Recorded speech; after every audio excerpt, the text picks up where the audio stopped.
Hello everyone, কাজটেকে সবাইকে স্বাগতম। ফিরে এলাম সিএসএস টিউটোরিয়াল ফর বিগিনার সিরিজের আরেকটি নতুন ভিডিও নিয়ে। আজকের ভিডিওতে আমরা কালার নিয়ে আলোচনা করব। ফিরে আসছি ইন্ট্রো ভিডিওর পর। Please like, share and subscribe to our channel.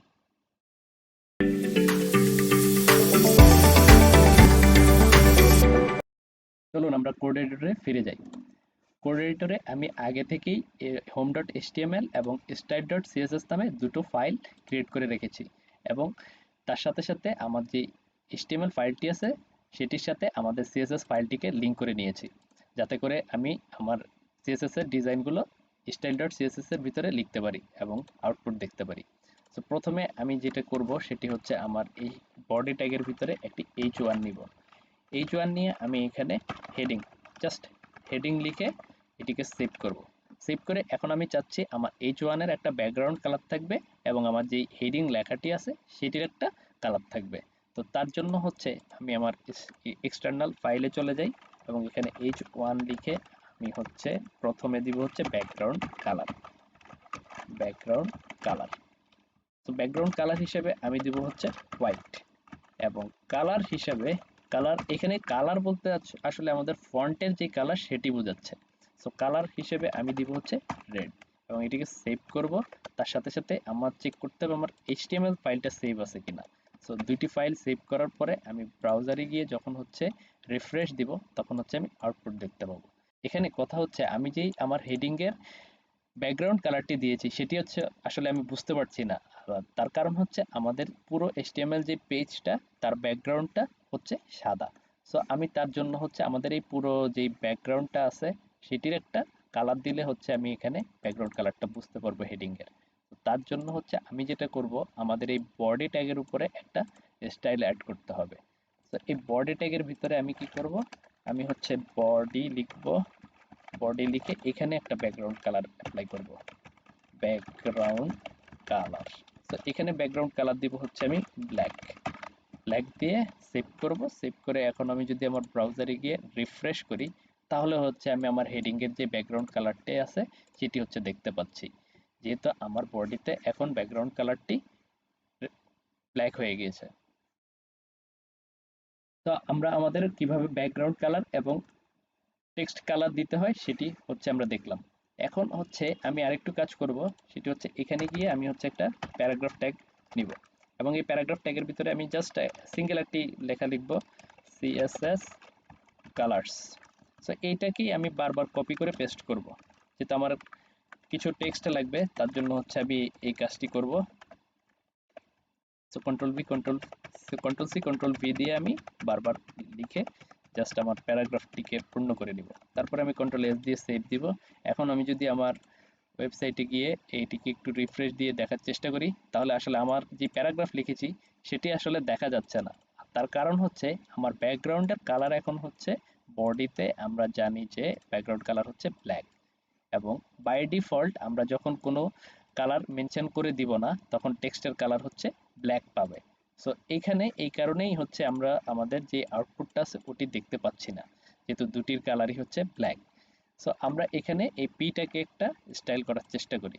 So এই পিটাকে হচ্ছে আমরা পি ট্যাগটাকে যে কালার আছে সেটাকে হচ্ছে আমরা ব্ল্যাকই রাখবো, এবং এখানে ব্যাকগ্রাউন্ড কালার দিব। ব্যাকগ্রাউন্ড ব্যাকগ্রাউন্ড কালার দিব হচ্ছে আমাদের গ্রিন। এবং তারপরে সেভ দিব। সেভ দিয়ে এখন যদি আমি আমার ব্রাউজারে গিয়ে রিফ্রেশ করি তাহলে হচ্ছে আমি আমার কালারটি এবং ব্যাকগ্রাউন্ড কালারটি দেখতে পাবো। তো এখানে আমরা দেখতে পাচ্ছি যে আসলে আমাদের ব্ল্যাক কালারটা খুব ভালোভাবে বোঝা যাচ্ছে না।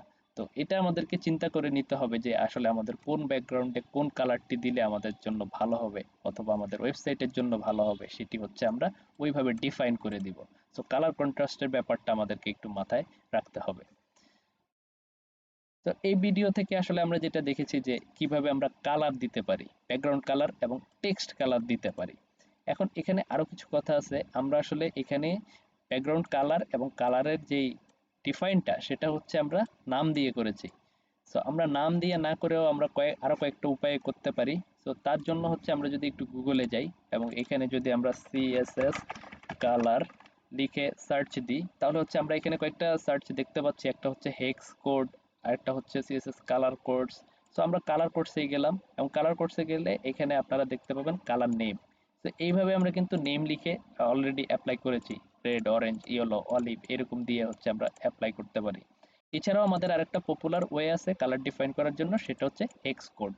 তো হেক্স কোড হচ্ছে আমাদের এরকম 6টা হেক্সাডেসিমেল ভ্যালু, এবং এর আগে আমরা একটা হ্যাশ চিহ্ন দিয়ে তারপরে আমাদেরকে ডিফাইন করতে হবে। আর এই দুইটার বাইরেও আমরা আরেকটা সচরাচর ইউজ করে থাকি, যেটা হচ্ছে আরজিবি। আরজিবি হচ্ছে রেড, গ্রিন, ব্লু এর কম্বিনেশনে 0 থেকে 255 পর্যন্ত ভ্যালুর কিছু নাম্বারের কম্বিনেশন। সো এগুলো দিয়ে হচ্ছে আমরা কালার ডিফাইন করতে পারি। এখন আমরা এখানে ফর এক্সাম্পল হিসেবে যদি দেখি, আমরা ব্ল্যাক ইউজ করেছি। এখন ব্ল্যাকের পরিবর্তে আমি যদি এই লাইনটাকে ব্ল্যাকের পরিবর্তে আমি এখানে হেক্সাডেসিমাল কোড ইউজ করি, তাহলে হচ্ছে আমি হ্যাশ চিহ্ন দিব এবং 1 2 3 4 5 6 ছয়টা জিরো যদি দিয়ে দিই এবং এটাকে সেভ করি, তারপরে আমি যদি ব্রাউজারে এসে আমার আউটপুটটা দেখার চেষ্টা করি, আমি দেখব যে আমার আউটপুট একেবারেই সেম। তার কারণ হচ্ছে কি? কারণ হচ্ছে আমাদের এই যে হেক্সাডেসিমাল কোড আছে অথবা হেক্স কোড আছে, সেটি হচ্ছে 000 ফর ব্ল্যাক। তো আমরা এখানে দেখতে চাইলে আমরা এখানে আসলে সাদাও করে দিতে পারি। সো সাদা করে দেওয়ার জন্য হচ্ছে আমরা F F F F F F 6টা এফ দিব। অথবা আমি যদি শর্ট ভাবে লিখতে চাই, তাহলে আমি 3টা এফ লিখলেও কিন্তু আমার কাজ করবে। সো আমি কন্ট্রোল এস দিয়ে সেভ করলাম, এবং আমার ব্রাউজারে গিয়ে যদি আমি সেভ করি, তাহলে দেখবো যে আমার ব্যাকগ্রাউন্ডটা সাদা হয়ে গিয়েছে। তো এইভাবেও আমরা আসলে আমাদের কালার কোড কম্বিনেশন ইউজ করতে পারি। তো এই ভিডিওতে সাধারণত আমরা বিভিন্ন কালার নিয়ে আলাপ আলোচনা করেছি, বিভিন্ন কালার কোড নিয়ে আলোচনা করেছি। এই টিউটোরিয়ালে আমরা একটা এক্সটার্নাল ফাইলে হচ্ছে আমাদের সিএসএস গুলোকে লিখে রিপ্রেজেন্ট করেছি। তো আমাদের পরবর্তী যতগুলো ভিডিও আছে সবগুলোতেই আমরা এরকম এক্সটার্নাল সিএসএস ফাইল নিয়ে কাজ করব। আমরা আমাদের পরবর্তী নেক্সট যে ভিডিওগুলো আসবে সেগুলোতে হচ্ছে আমরা ইনলাইন অথবা হচ্ছে ইন্টারনাল সিএসএস নিয়ে আলাপ আলোচনা করব না, কারণ সচরাচর প্রফেশনালি এরকম একটা এক্সটার্নাল ফাইল নিয়েই কাজ করা হয়। তো আমরা ওই ধারাবাহিকতা বজায় রাখবো। তো আমাদের আজকের ভিডিওটি ভালো লেগে থাকলে বন্ধুদের সাথে শেয়ার করে দিন। দেখা হচ্ছে পরবর্তী ভিডিওতে। Keep coding.